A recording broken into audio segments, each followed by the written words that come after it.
Hi friends, ಎಲ್ರಿಗೂ ನಮಸ್ಕಾರ. Welcome back to my YouTube channel. ಎಲ್ಲರೂ ಹೇಗಿದ್ದೀರಾ? ಐ ಹೋಪ್ ಎಲ್ಲರೂ ಚೆನ್ನಾಗಿದ್ದೀರಾ ಅಂತ ತಿಳ್ಕೊಳ್ತೀನಿ. ನಾನು ಕೂಡ ತುಂಬ ಚೆನ್ನಾಗಿದ್ದೀನಿ. ನಾನು ತುಂಬ ದಿನ ಆಗೋಯಿತು ಲೆಂತಿ ವಿಡಿಯೋ ಹಾಕಿ. ಇವತ್ತು ಒಂದು ಲೆಂತಿ ವಿಡಿಯೋ ನಾನು ನಿಮ್ಮ ಜೊತೆ ಶೇರ್ ಮಾಡ್ಕೊಂಡಿದ್ದೀನಿ ಮತ್ತು ಒಂದೊಳ್ಳೆ ರೆಸಿಪಿನ ನಿಮ್ಮ ಜೊತೆ ಶೇರ್ ಮಾಡ್ಕೊಳ್ತಾ ಇದ್ದೀನಿ. ಇದು ಏನಪ್ಪ ಅಂದರೆ ಬೆಂಡೆಕಾಯಿ ಹುಳಿ. ಬ್ರಾಹ್ಮಣರು ಯಾವ ರೀತಿ ಸಾಂಬಾರು ಮಾಡ್ಕೊಳ್ತಾರೆ ಆ ರೀತಿ ನಿಮಗೆ ಮಾಡಿ ತೋರಿಸ್ತಾ ಇದ್ದೀನಿ. ಬೆಂಡೆಕಾಯಿ ಹುಳಿ ಮಾಡ್ಕೊಳ್ತಾ ಇದ್ದೀನಿ. ಇವತ್ತಿನ ರೆಸಿಪಿ ಬೆಂಡೆಕಾಯಿ ಹುಳಿ ಹೇಗಪ್ಪ ಅಂತ ನೋಡೋಣ ಬನ್ನಿ. ಮೊದಲನೇದಾಗಿ ಬೆಂಡೆಕಾಯಿ ತೊಗೊಂಡಿದ್ದೀನಿ. 1/4 kg ಬೆಂಡೆಕಾಯಿ ತೊಗೊಂಡು ನಾನಿಲ್ಲಿ ನೀಟಾಗಿ ವಾಶ್ ಮಾಡಿಬಿಟ್ಟಿದೆ ಕಟ್ ಮಾಡ್ಕೊಳ್ತಾ ಇದ್ದೀನಿ. ನಿಮಗೆ ಯಾವ ಸೈಜಲ್ಲಾದರೂ ಕಟ್ ಮಾಡ್ಕೊಳ್ಬೋದು ಮತ್ತು ಯಾವ ಶೇಪಲ್ಲಾದರೂ ಕಟ್ ಮಾಡ್ಕೊಳ್ಬೋದು.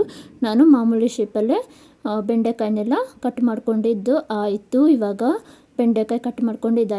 ಇಲ್ಲಿ ಇವಾಗ ಸ್ವಲ್ಪ ಮಸಾಲೆ ಹುರ್ಕೊಳ್ಬೇಕಾಗುತ್ತೆ. Stove on ಮಾಡಿಬಿಟ್ಟಿದ್ದೆ. ಒಂದು ಬಾಣಲಿ ಇಟ್ಕೊಂಡಿದ್ದೀನಿ. 2 ಟೀ ಸ್ಪೂನು ಕಡಲೆಬೇಳೆನ ಹಾಕ್ಕೊಳ್ತಾ ಇದ್ದೀನಿ. ನಿಮಗೆ ಜಾಸ್ತಿ ಸಾಂಬಾರು ಬೇಕಂದರೆ ಜಾಸ್ತಿ ಹಾಕ್ಕೊಳ್ಬೋದು. ಕಡಲೆಬೇಳೆ ಸ್ವಲ್ಪ ಮೊದಲೇ ಫ್ರೈ ಮಾಡ್ಕೊಳ್ಬೇಕು, ಯಾಕಂದರೆ ಅದು ಬೇಗ ಫ್ರೈ ಆಗೋದಿಲ್ಲ. ಡ್ರೈ ನೀವು ಫ್ರೈ ಮಾಡ್ಕೊಳ್ಬೋದು. ನಾನಿಲ್ಲಿ ಬಟ್ ಸ್ವಲ್ಪ ಆಯಿಲನ್ನು ಆ್ಯಡ್ ಮಾಡಿದ್ದೀನಿ. ಆಯಿಲ್ ಹಾಕ್ಕೊಂಡು ಸ್ವಲ್ಪ ಅದನ್ನು ಫ್ರೈ ಆದಮೇಲೆ 1 ಟೇಬಲ್ ಸ್ಪೂನು ಉದ್ದಿನಬೇಳೆ ಹಾಕ್ಕೊಳ್ತಾ ಇದ್ದೀನಿ. ಅದನ್ನು ಕೂಡ ಸ್ವಲ್ಪ ಫ್ರೈ ಆದಮೇಲೆ 1 ಟೇಬಲ್ ಸ್ಪೂನು ಜೀರಿಗೆ, ಇವಾಗ ಅರ್ಧ ಟೀ ಸ್ಪೂನು ಕಾಳುಮೆಣಸು ಮತ್ತು 2 ಲವಂಗ, ಸ್ವಲ್ಪ ಚಕ್ಕೆ ಹಾಕ್ಕೊಂಡ್ಬಿಟ್ಟಿದೆ ಫ್ರೈ ಮಾಡ್ಕೊಳ್ತಾ ಇದ್ದೀನಿ. ನೋಡ್ಬೋದು ನೀವಿಲ್ಲಿ. ನಿಮಗೆ ಸಾಂಬಾರು ಜಾಸ್ತಿ ಬೇಕಂದರೆ ಜಾಸ್ತಿ ಎಲ್ಲ ತೊಗೊಳ್ಬೋದು. ಇಲ್ಲಿ 3ರಿಂದ 4 ಟೀ ಸ್ಪೂನ್ ಆಗೋಷ್ಟು ನಾನಿಲ್ಲಿ ಧನಿಯಾ ಆ್ಯಡ್ ಮಾಡ್ಕೊಳ್ತಾ ಇದ್ದೀನಿ. ಧನಿಯಾ ಆ್ಯಡ್ ಮಾಡಿಕೊಂಡು ಇದು ಫ್ರೈ ಮಾಡ್ಕೊಳ್ಬೇಕಾಗುತ್ತೆ. ಎಲ್ಲ ಲೋ ಫ್ಲೇಮಲ್ಲೇ ಇಟ್ಕೊಂಡು ನೀವು ಫ್ರೈ ಮಾಡ್ಕೊಳ್ಬೇಕಾಗುತ್ತೆ. ತುಂಬ ಜೋರಾಗಿ ಇಟ್ಕೊಂಡ್ರೆ ಸೀದೋಗ್ಬಿಡುತ್ತೆ. ಸೊ ಅದಕ್ಕೋಸ್ಕರ ಫ್ರೈ ಮಾಡ್ಕೊಳ್ಳಿ. ಇವಾಗ ಬ್ಯಾಡಗೆ ಮೆಣಸಿನ್ಕಾಯಿ 3 ಬ್ಯಾಡಗೆ ಮೆಣಸಿನ್ಕಾಯಿ ಹಾಕ್ಕೊಂಡಿದ್ದೀನಿ. 4ರಿಂದ 5 ಗುಂಟೂರು ಮೆಣಸಿನ್ಕಾಯಿ ಹಾಕ್ಕೊಂಡಿದ್ದೀನಿ. ಅದು ಖಾರ ಇರುತ್ತೆ ಗುಂಟೂರು ಮೆಣಸಿನ್ಕಾಯಿ. ಬ್ಯಾಡಗೆ ಮೆಣಸಿನ್ಕಾಯಿ ಸೊ ಖಾರ ಇರೋದಿಲ್ಲ, ಅದು ಕಲರ್ಗೋಸ್ಕರ. ಸೊ ಎಲ್ಲ ಹಾಕ್ಕೊಂಡು ನೀಟಾಗಿ ಇವಾಗ ಫ್ರೈ ಮಾಡ್ಕೊಳ್ಬೋದು. ಇವಾಗಲೂ ನೀವು ಕರಿಬೇವು ಕೂಡ ಹಾಕ್ಕೊಳ್ಬೋದು, ಬಟ್ ನಾನು ಕರಿಬೇವು ಫ್ರೈ ಮಾಡ್ಕೊಳ್ತಾ ಇಲ್ಲ, ಹಾಗೆ ಹಸಿದೆ ಹಾಕ್ಕೊಳ್ತಾ ಇದ್ದೀನಿ. ನೋಡ್ಬೋದು ಇಲ್ಲಿ ಕ್ಲೀನಾಗಿ ನೀಟಾಗಿ ಎಲ್ಲ ಫ್ರೈ ಆಗಿದೆ.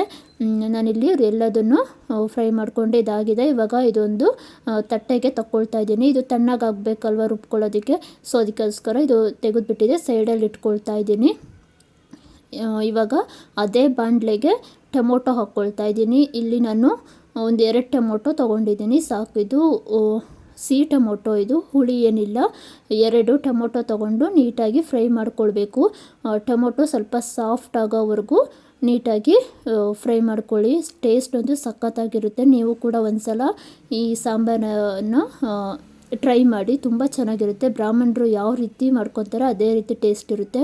ಸೊ ಟೊಮೊಟೊ ಇವಾಗ ಫ್ರೈ ಮಾಡ್ಕೊಂಡು ಇದಾಯಿತು. ಇವಾಗ ಬೆಂಡೆಕಾಯಿ ನಾನು ಕಟ್ ಮಾಡಿ ಇಟ್ಕೊಂಡಿದ್ನಲ್ವ, ಬೆಂಡೆಕಾಯನ್ನು ಅದೇ ಬಾಣಲೆಗೆ ಹಾಕ್ಕೊಂಡು ನಾನಿಲ್ಲಿ ಫ್ರೈ ಮಾಡ್ಕೊಳ್ತಾ ಇದ್ದೀನಿ. ಬೆಂಡೆಕಾಯಿ ನೀಟಾಗಿ ಫ್ರೈ ಆಗಬೇಕಾಗುತ್ತೆ. ಇಲ್ಲ ಅಂದರೆ ಸ್ವಲ್ಪ ಹಸಿ ಹಾಗೆ ಇದ್ದರೆ ಫ್ರೈ ಮಾಡೋದು, ಹಸಿ ಹಾಗೆ ಇದ್ದರೆ ಸಾಂಬಾರು ಕೂಡ ಲೋಳೆ ಆಗುತ್ತೆ. ಸೊ ಅದಕ್ಕೋಸ್ಕರ ನೀಟಾಗಿ ಬೆಂಡೆಕಾಯಿನ ಫ್ರೈ ಮಾಡ್ಕೊಳ್ಳಿ. ನಾನಿಲ್ಲಿ ಸ್ವಲ್ಪ ಆಯಿಲ್ ಹಾಕ್ಬಿಟ್ಟಿದೆ, ನಿಧಾನವಾಗಿ ಫ್ರೈ ಮಾಡ್ಕೊಳ್ತೀನಿ. ಬೆಂಡೆಕಾಯಿ ಫ್ರೈ ಆಗೋಕ್ಕೆ ಸ್ವಲ್ಪ ಟೈಮ್ ಬೇಕಾಗುತ್ತೆ. ಇದು ನಿಧಾನವಾಗಿ ಫ್ರೈ ಆಗ್ತಾ ಇರಲಿ. ಈ ಕಡೆ ಮಸಾಲೆ ರುಬ್ಕೊಬಿಡ್ತೀನಿ. ಒಂದು ಮಿಕ್ಸಿ ಜಾರ್ ತೊಗೊಂಡು ನಾನು ಫ್ರೈ ಮಾಡಿ ಇಟ್ಕೊಂಡಿರೋ ಮಸಾಲೆ ಪದಾರ್ಥಗಳನ್ನೆಲ್ಲ ಮಿಕ್ಸಿ ಜಾರ್ಗೆ ಹಾಕ್ಕೊಳ್ತಾ ಇದ್ದೀನಿ. ನೋಡ್ಬೋದು ನೀವಿಲ್ಲಿ. ಇದು ರುಬ್ಕೊಳ್ಳೋದಕ್ಕೆ ಮಿಕ್ಸಿ ಜಾರ್ಗೆ ಹಾಕ್ಕೊಂಡು ಕೊಬ್ಬರಿ 1 ಬಟ್ಲಾಗಷ್ಟು ನಾನಿಲ್ಲಿ ಕೊಬ್ಬರಿ ತೊಗೊಂಡಿದ್ದೀನಿ. 1 ಬಟ್ಲು ಕೊಬ್ಬರಿ ಹಾಕ್ಕೊಂಡು ಇವಾಗ ಕೊತ್ತಂಬರಿ ಸೊಪ್ಪನ್ನು ಹಾಕ್ಕೊಳ್ತಾ ಇದ್ದೀನಿ. ಕೊತ್ತಂಬರಿ ಸೊಪ್ಪು ಸ್ವಲ್ಪ ಹಾಕ್ಕೊಂಡ್ಬಿಟ್ಟಿದೆ. ಕರ್ಬೇವಿನ ಸೊಪ್ಪು ಸ್ವಲ್ಪ ತೊಗೊಂಡಿದ್ದೀನಿ. ನೀವು ಫ್ರೈ ಮಾಡ್ಕೊಳ್ಳೋದಕ್ಕೂ ಹಾಕ್ಕೊಳ್ಬೋದು, ಹಾಗೆ ಕೂಡ ಹಾಕ್ಕೊಳ್ಬೋದು. ನಾನು ಇಲ್ಲಿ ಹಾಗೆ ಹಾಕ್ಕೊಳ್ತಾ ಇದ್ದೀನಿ. ಟೇಸ್ಟ್ ಇದು ಡಿಫ್ರೆಂಟಾಗಿ ಚೆನ್ನಾಗಿರುತ್ತೆ ಅಂದ್ಬಿಟ್ಟಿದೆ, ಹಾಗೆ ಹಾಕ್ಕೊಳ್ತಾ ಇದ್ದೀನಿ. ಸ್ವಲ್ಪ ನೀರು ಆ್ಯಡ್ ಮಾಡಿಬಿಟ್ಟಿದೆ. ಇದು ಗ್ರೈಂಡ್ ಮಾಡ್ಕೊಳ್ಬೇಕು. ಈ ಕಡೆ ಬೆಂಡೆಕಾಯನ್ನು ಫ್ರೈ ಮಾಡ್ಕೊಳ್ತಾ ಇದ್ದೀನಿ. ನೋಡ್ಬೋದು ನೀವಿಲ್ಲಿ ಆಲ್ಮೋಸ್ಟು ಬೆಂಡೆಕಾಯಿ ಫ್ರೈ ಆಗ್ತಾ ಬಂದಿದೆ. ಇದಕ್ಕೆ ನಾನು ಇವಾಗ ಒಂದು ಅರ್ಧ ಟೀ ಸ್ಪೂನ್ ಆಗೋಷ್ಟು ಅರಿಶಿನ ಪೌಡರ್ ಹಾಕ್ಕೊಳ್ತಾ ಇದ್ದೀನಿ. ಮಸಾಲೆಗೆ ಹಾಕಿಲ್ಲ. ಸೊ ಇಲ್ಲಿ ಬೆಂಡೆಕಾಯಿಗೆ ನಾನು ಹಾಕ್ಬಿಟ್ಟಿದ್ದೆ, ಫ್ರೈ ಮಾಡ್ಕೊಳ್ತಾ ಇದ್ದೀನಿ. ಸೊ ಇವಾಗ ಬೆಂಡೆಕಾಯಿ ಫ್ರೈ ಆಗಿದೆ. ಇಲ್ಲಿ ಮಸಾಲೆ ಕೂಡ ಗ್ರೈಂಡ್ ಆಗಿದೆ. ನೋಡ್ಬೋದು ನೀವಿಲ್ಲಿ. ಇಲ್ಲಿ ಇವಾಗ ಟೊಮೊಟೊ ಹಾಕ್ಕೊಳ್ತಾ ಇದ್ದೀನಿ. ನಾನು ಫ್ರೈ ಮಾಡಿ ಇಟ್ಕೊಂಡಿರೋಂತಹ ಟೊಮೊಟೊ ಕೂಡ ಇಲ್ಲಿ ಆ್ಯಡ್ ಮಾಡಿಕೊಂಡು ಇದನ್ನು ಕೂಡ ಗ್ರೈಂಡ್ ಮಾಡ್ಕೊಳ್ತೀನಿ. ಟೊಮೊಟೊ ಮಸಾಲೆ ಇವಾಗ ಗ್ರೈಂಡ್ ಮಾಡ್ಕೊಳ್ತೀನಿ. ಇಲ್ಲಿ ಹುಣಸೆ ಹಣ್ಣನ್ನು ನೆನೆ ಹಾಕ್ಕೊಂಡಿದ್ದೀನಿ. ಒಂದು ನಿಂಬೆ ಹಣ್ಣಿನ ಗಾತ್ರಕ್ಕಾಗಷ್ಟು ಹುಣಸೆ ಹಣ್ಣನ್ನು ನೆನೆ ಹಾಕ್ಕೊಂಡಿದ್ದೀನಿ. ಸ್ವಲ್ಪ ಜಾಸ್ತಿ ಕೂಡ ಆ್ಯಡ್ ಮಾಡ್ಕೊಳ್ಬೋದು. ಬ್ರಾಹ್ಮಣರು ಊಟ ಅಂದರೆ ಸ್ವಲ್ಪ ಹುಳಿ ಮತ್ತು ಸಿಹಿ ಜಾಸ್ತಿ ಇರುತ್ತೆ. ನಾನಿವಾಗ ಬೆಂಡೆಕಾಯಿ ಕೂಡ ಫ್ರೈ ಆಗಿದೆ, ಅದು ಕೂಡ ಎತ್ತಿಟ್ಕೊಂಡೆ. ನೋಡ್ಬೋದು ನೀವಿಲ್ಲಿ ಮಸಾಲೆ ಗ್ರೈಂಡ್ ಆಗಿದೆ. ಸೊ ಇಲ್ಲಿ ಇವಾಗ ಸಾಂಬಾರಿಗೆ ಎಲ್ಲ ರೆಡಿ ಮಾಡಿ ಇಟ್ಕೊಂಡಿದ್ದೀನಿ. ಮಸಾಲೆ ಕೂಡ ರುಬ್ಬಿ ಇಟ್ಕೊಂಡಿದ್ದೀನಿ. ಇವಾಗ ಒಗ್ಗರಣೆ ಹಾಕ್ಕೊಳ್ಬೇಕು. ಇವಾಗ ಒಂದು ಪಾತ್ರೆ ಇಟ್ಕೊಂಡು ಪಾತ್ರೆ ಬಿಸಿ ಆದಮೇಲೆ ಆಯಿಲ್ ಹಾಕ್ಕೊಳ್ತಾ ಇದ್ದೀನಿ. ಒಗ್ಗರಣೆ ಸ್ವಲ್ಪ ಹಾಗೆ ಆಯಿಲ್ ಹಾಕ್ಕೊಂಡು ಆಯಿಲ್ ಇವಾಗ ಬಿಸಿ ಆದಮೇಲೆ ಸಾಸಿವೆ ಹಾಕ್ಕೊಳ್ತೀನಿ. ಇದು ಒಗ್ಗರಣೆಗೆ. ಸೊ ಸಾಸಿವೆ ಹಾಕ್ಕೊಂಡು ಇವಾಗ ಸ್ವಲ್ಪ ಕರ್ಬೇವಿನ ಸೊಪ್ಪು ಕೂಡ ಹಾಕ್ಕೊಳ್ತಾ ಇದ್ದೀನಿ. ಕರ್ಬೇವಿನ ಸೊಪ್ಪು ಸ್ವಲ್ಪ ಸಿಡಿದ್ರ ಮೇಲೆ ಇಂಗು, ಸ್ವಲ್ಪ ಸಾಂಬಾರಿಗೆ ಇಂಗು ಹಾಕಿದ್ರೆ ಚೆನ್ನಾಗಿರುತ್ತೆ. ಬ್ರಾಹ್ಮಣರ ಊಟದಲ್ಲಿ ಇಂಗು ಒಗ್ಗರಣೆಗೆ ಇದ್ದೇ ಇರುತ್ತೆ. ಸೊ ಇಂಗು ಸ್ವಲ್ಪ ಹಾಕಿ ಚೆನ್ನಾಗಿರುತ್ತೆ, ಸಾಂಬಾರು ಘಮ ಘಮ ಅನ್ನುತ್ತೆ. ಇವಾಗ ರುಬ್ಬಿಟ್ಕೊಂಡಿರೋ ಅಂತಹ ಮಸಾಲೆ ಹಾಕ್ಕೊಳ್ತಾ ಇದ್ದೀನಿ. ಇವಾಗ ಮಸಾಲೆ ಹಾಕ್ಕೊಂಡು ಎಲ್ಲ ಒಗ್ಗರಣೆ ಜೊತೆ ಮಸಾಲೆನ ಮಿಕ್ಸ್ ಮಾಡ್ಕೊಳ್ತಾ ಇದ್ದೀನಿ. ಇವಾಗ ಮಸಾಲೆ ಎಲ್ಲ ನೀಟಾಗಿ ಮಿಕ್ಸ್ ಮಾಡಿಕೊಂಡು ಇವಾಗ ನಾನು ನೆನೆಸಿಟ್ಕೊಂಡಿದ್ನಲ್ಲ ಹುಣಸೆಹಣ್ಣು, ಅದನ್ನು ಹಾಕ್ಕೊಳ್ತಾ ಇದ್ದೀನಿ. ಹುಣಸೆಹಣ್ಣು ಹಿಂಡ್ಕೊಳ್ಬೇಕಾಗುತ್ತೆ. ನೀವು ಸ್ವಲ್ಪ ಹುಳಿ ಜಾಸ್ತಿ ಹಾಕ್ಕೊಂಡ್ರೂ ಪರವಾಗಿಲ್ಲ. ಸಾಂಬಾರಿಗೆ ಹುಳಿ ಸ್ವಲ್ಪ ಜಾಸ್ತಿ ಇದ್ದರೂ ನಡೆಯುತ್ತೆ. ಇಲ್ಲಿ ಈರುಳ್ಳಿ ಬೆಳ್ಳುಳ್ಳಿ ಏನೂ ನಾನು ಬಳಸಿಲ್ಲ. ಸೊ ಬ್ರಾಹ್ಮಣರು ಯಾವ ಥರ ಬೆಂಡೆಕಾಯಿ ಹುಳಿ ಮಾಡ್ಕೊಳ್ತಾರೆ ಅದೇ ರೀತಿ ನಾನಿಲ್ಲಿ ಮಾಡಿ ನಿಮಗೆ ತೋರಿಸ್ತಾ ಇದ್ದೀನಿ. ಇವಾಗ ನೀರು ಆ್ಯಡ್ ಮಾಡ್ಕೊಳ್ತಾ ಇದ್ದೀನಿ. ನಿಮಗೆ ಸಾಂಬಾರು ಯಾವ ರೀತಿ ಬೇಕೋ ಅಷ್ಟನ್ನು ನೀರನ್ನು ಆ್ಯಡ್ ಮಾಡ್ಕೊಳ್ಬೇಕು. ರುಚಿಗೆ ಎಷ್ಟು ಬೇಕೋ ಅಷ್ಟು ಉಪ್ಪು ಹಾಕ್ಕೊಳ್ಳಿ. ಬೆಲ್ಲ ಸ್ವಲ್ಪ ಜಾಸ್ತಿ ಹಾಕ್ಕೊಳ್ಳಿ, ಚೆನ್ನಾಗಿರುತ್ತೆ. ನಾನಿಲ್ಲಿ ಸ್ವಲ್ಪ ಬೆಲ್ಲ ಹಾಕ್ಕೊಂಡು ಇವಾಗ ನೀಟಾಗಿ ಸಾಂಬಾರನ್ನು ಕುದಿಸ್ಕೊಳ್ಬೇಕಾಗುತ್ತೆ ಇವಾಗ. ಸೊ ನನಗೆ ಇಷ್ಟು ಸಾಂಬಾರು ಸಾಕು.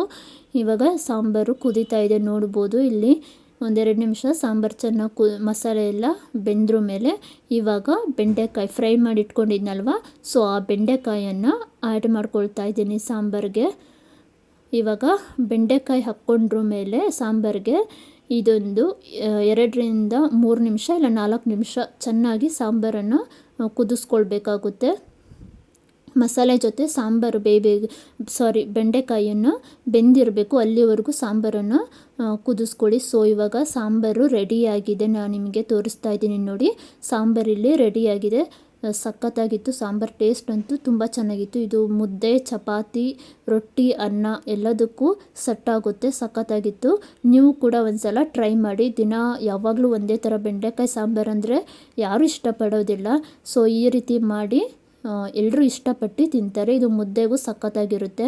ಯಾರೆಲ್ಲ ನನ್ನ ವಿಡಿಯೋ ನೋಡ್ತಾ ಇದ್ದೀರಾ ಪ್ಲೀಸ್ ಸಬ್ಸ್ಕ್ರೈಬ್ ಮಾಡ್ಕೊಂಡು ನೋಡಿ. ಯಾರಿಗೆಲ್ಲ ವಿಡಿಯೋ ಇಷ್ಟ ಆಯಿತು ಅಂದ್ಬಿಟ್ಟಿದೆ ಕಮೆಂಟಲ್ಲಿ ತಿಳಿಸಿ. ಈ ರೆಸಿಪಿನ ಟ್ರೈ ಮಾಡಿದರೆ ಹೇಗೆ ಬಂದಿತ್ತು ಅಂದ್ಬಿಟ್ಟಿದೆ ಕಮೆಂಟಲ್ಲಿ ತಿಳಿಸಿ. ಟ್ರೈ ಮಾಡಿ.